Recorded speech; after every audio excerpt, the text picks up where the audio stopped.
नमस्कार मित्रांनो, स्वागत आहे तुमचं जॉब गुरु या आपल्या यूट्यूब चॅनलवर. मित्रांनो, GDS ऑनलाईन एंगेजमेंट ग्रामीण डाक सेवक पदभरती 2024साठी पहा अशा पद्धतीने मित्रांनो तुमची जाहिरात जी आहे प्रत्येक स्टेट वाईज आणि त्या स्टेटमधील जिल्ह्यावाईज आणि तुमच्या प्रत्येक पोस्ट वाईज कॅटेगरी वाईज जागा अशा पद्धतीने प्रसिद्ध होतील मित्रांनो. तर 2023मध्ये मित्रांनो अशा पद्धतीने पाहू शकता ही जाहिरात जी आहे ती प्रसिद्ध होते. याच्यामध्ये फक्त तुम्ही 10वी पासवरती अप्लाय करू शकतात. परंतु मित्रांनो आता सध्या या व्हिडिओमध्ये आपण जी माहिती पाहणार आहोत ती म्हणजे 2024 GDSची जाहिरात कधी येईल. व्हिडिओच्या शेवटी आपण माहिती पाहणार आहोत ती किती जागा असतील 2024मध्ये, याची पात्रता काय असेल, ज्यामध्ये वयोमर्यादा आणि इतर पात्रता, याची निवड कशी होते मित्रांनो, किती मार्क्स लागतात, मागच्या वर्षी कशी निवड झाली आणि किती लिस्ट लागलेल्या होत्या, ती A to Z माहिती आपण या व्हिडिओमध्ये पाहणार आहोत. त्यासाठी हा व्हिडिओ शेवटपर्यंत पाहत राहा, कारण की मित्रांनो बरेच विद्यार्थी कमेंट करून विचारत आहेत की सर GDS बद्दल किंवा पोस्ट ऑफिस 2024 पदभरती कधीपर्यंत येईल ती माहिती सांगा. तर बघा मित्रांनो, अजूनपर्यंत जाहिरात आलेली नाही.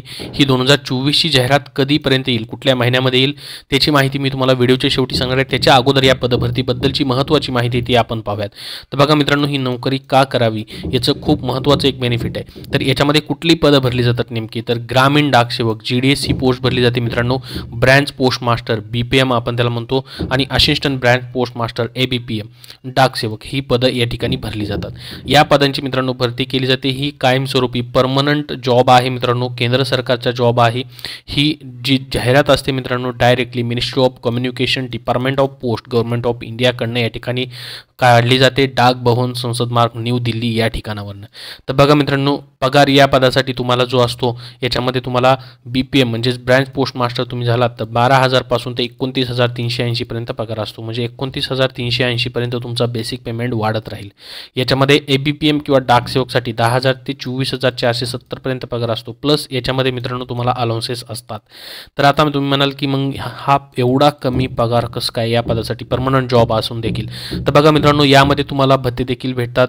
ठीक आहे, काही भत्ते भेटत नाहीत, काही भेटतात. आणि तुमचे काम मित्रांनो पूर्ण वेळ नसतं. तुमचं काम या ठिकाणी 8 ते 9 तास या ठिकाणी नसतं मित्रांनो. त्याच्यामुळे हा पगार कमी आहे, कारण की इथे 4 ते 5 तास फक्त तुम्हाला काम असतं मित्रांनो.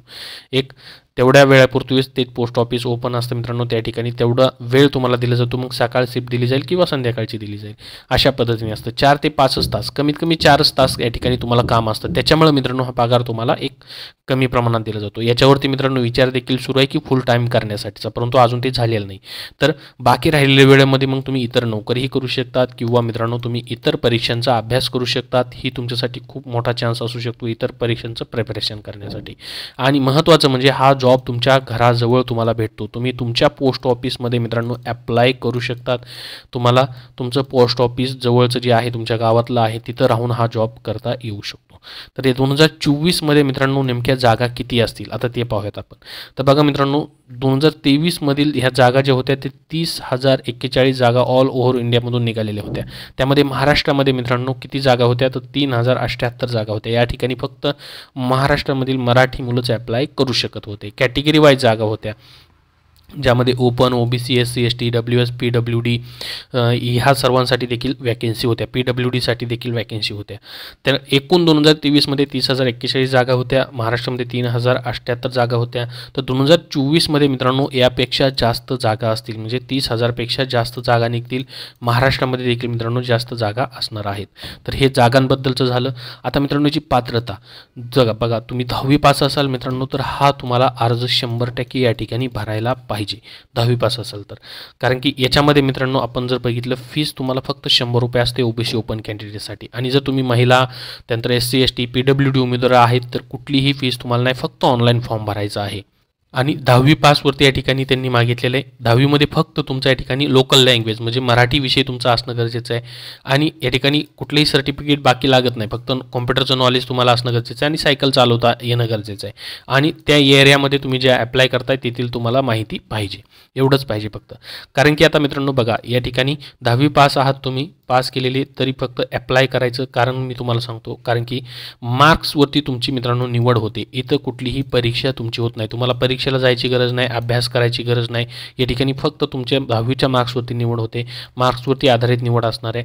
तर याच्याबद्दल तुम्हाला काय वाटतं? परीक्षा घ्यायला हवी का नाही? कमेंट बॉक्समध्ये नक्की सांगा की मार्क्सवरतीच निवड व्हायला हवी. परंतु मित्रांनो, आत्तापर्यंत तरी याची कुठलीही एकदाही परीक्षा झालेली नाही. आतापर्यंत फक्त मार्क्सवरतीच निवड होत आलेली आहे. त्यामुळे मित्रांनो, प्रत्येक राज्यामध्ये आणि त्या राज्याच्या जिल्ह्यामध्ये जागा असतात. कोण कुठे अर्ज करेल ते सांगता येत नाही. तुम्ही नक्की अर्ज करायला पाहिजे. समजा उदाहरण पहा, तुमच्या पोस्ट ऑफिसमध्ये तुमच्यापेक्षा कमी मार्क्स असणाऱ्या उमेदवारांनी अर्ज केला. तुम्हाला त्यालाही माहिती नाही तुम्ही कुठं अर्ज करणार आहेत आणि तुम्हालाही माहिती नाही दुसरा उमेदवार कुठं अर्ज करणार आहे. समजा बाय चान्स तुमच्या पोस्ट ऑफिसमध्ये ज्या ठिकाणी तुम्ही अर्ज केला आहे त्या ठिकाणी कमी मार्क्स असणाऱ्या उमेदवारांनी अर्ज केला तर तुमचा नंबर त्या ठिकाणी लागू शकेल, कारण की त्यापेक्षा तुम्हाला जास्त मार्क्स असतील आणि त्या कमी मार्क्सवाल्या उमेदवारांनी तिथं अर्ज केलेला तर तुमचा तिथं नंबर लागण्याचे चान्सेस आहेत. त्यामुळे तुम्हाला फॉर्म भरणं या ठिकाणी गरजेचं आहे. तुम्ही फॉर्म भरू शकता, हा एक चान्स घेऊ शकता. फीज अत्यंत कमी आहे त्याच्यामुळे आणि परीक्षा नाही, तुम्हाला परीक्षेला जायची गरज नाही. फक्त फॉर्म भरून द्यायचा आहे आणि याच्या लिस्ट लागायचं वेट करायचं आहे.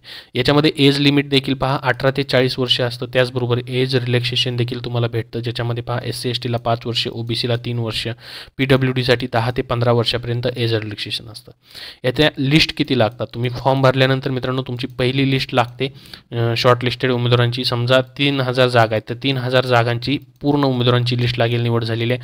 त्यापैकी 3000 पैकी बरेच विद्यार्थी जे आहेत चुकीचे मार्क्स टाकतात, काही जण जास्त मार्क्स टाकतात निवड होण्यासाठी आणि त्यांच्याकडे तसं डॉक्युमेंट नसतं किंवा काही जणांकडे ते डॉक्युमेंट नसतात, काही जणांना जॉईन करायचं नसतं, फक्त फॉर्म भरतात. असे बाहेर गेलेले उमेदवार जे आहेत त्याच्यामुळं पुढील वेटिंगमधील उमेदवारांना घेतलं जातं. तर मागच्या वर्षी मित्रांनो अशा वेटिंगमध्ये उमेदवार घेतलेल्या उमेदवारांची जर महाराष्ट्राचं बघितलं आपण, ज्या 3000 जागा होत्या त्याच्यामध्ये मित्रांनो जवळपास 6 लिस्ट लागल्या होत्या. पहा अशा पद्धतीने ह्या सप्लिमेंटरी 6 लिस्ट लागल्या होत्या. पहिली ही शॉर्ट लिस्टेड कॅन्डिडेटची पहिली लिस्ट लागली, त्यानंतर पुढं अजून 5 लिस्ट लागलेल्या होत्या.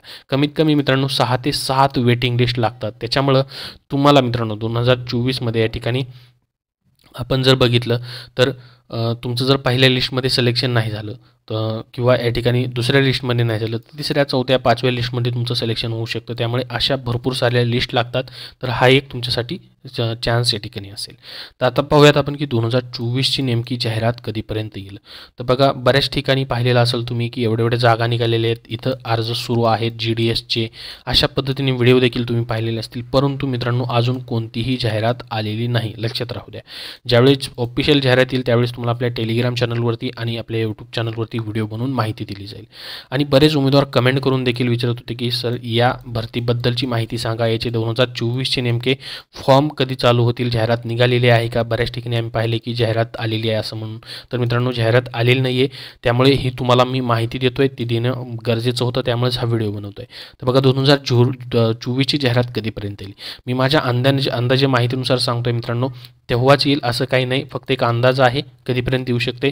तर बघा जून एंडिंगपर्यंत, म्हणजे ह्या जून महिन्याच्या एंडिंगपर्यंत किंवा जुलैच्या पहिल्या आठवड्यामध्ये मित्रांनो ही जाहिरात जी आहे 2024ची शेड्यूल 3ची असेल किंवा 2024ची जून 2024ची किंवा जुलै 2024 अशा पद्धतीची ही जाहिरात येऊ शकते. आता तुम्ही म्हणाल की हे कशावरनं आहे, याच महिन्यामध्ये येऊ शकते. तर मागील जाहिरात मित्रांनो 2023ची कधी आली होती पहा, तर जुलै 2023मध्ये जाहिरात आलेली होती. त्यावरूनच तुम्हाला मी सांगतोय की जून एंडिंग किंवा जुलैच्या पहिल्या आठवड्यामध्ये ही जाहिरात येऊ शकते. तर बघा मागची जाहिरात जी आहे डेट कधी होती या ठिकाणी 31/7/2023, 31 जुलै 2023ला ही जाहिरात आलेली होती मित्रांनो. पाहू शकता शेड्यूल 2 जुलै 2023. तसंच इथं शेड्यूल 3 असू शकतं किंवा शेड्यूल असू शकतं जून 2024 किंवा जुलै 2024. अशा पद्धतीने ही जाहिरात जी आहे ती मागील जाहिरात किती तारखेला होती त्यावरून तुम्हाला मी सांगितलेलं आहे. जशी मित्रांनो आता जाहिरात प्रसिद्ध होईल तशी तुम्हाला माहिती दिली जाईल. याबद्दल सर्व तुमचे डाऊट क्लिअर केलेले आहेत. भरती कशी होते, निवड कशी होते, किती लिस्ट लागतात, 2024मध्ये किती जागा असू शकतात, यापेक्षा अजून तुमचे वेगळे काही प्रश्न असतील तर कमेंट बॉक्समध्ये कमेंट करून नक्की विचारा. हा व्हिडिओ नक्की लाईक करा व शेअर करा आणि पुढील अपडेट्ससाठी आपला चॅनल सबस्क्राईब करून ठेवा. धन्यवाद.